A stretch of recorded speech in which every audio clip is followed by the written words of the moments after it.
Dito po kami ngayon sa tahanan ni Kuya Romy. Ayan po si Kuya Romy. Yan naman si Ate Dorcas.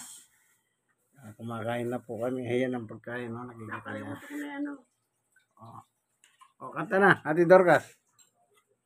Ayun na mga Salamat Panginoon Diyos sa binigay mo sa amin tanghalian. Ngayong tanghali na aming pong pagsalusaluhan sa mesa.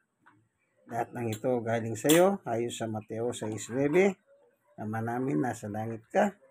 Pagdating po sa 11, bigyan mo kami ng aming kakanin na araw-araw. Kaya ikaw po talaga provider ng aming pagkain kada araw. Mula sa almusal, tanghalian at hapunan at saka sa mga merienda. Yan po ang reyna ng tahanan, si Ate Dorcas. Yan. Ito naman po ang aming kakainin. Nasa barangay 103. Romana Street Extension, District 1, Tondo, Manila. Yan, ganyan. wala nang aluman po. Meron po. Yan. God bless us. Bye.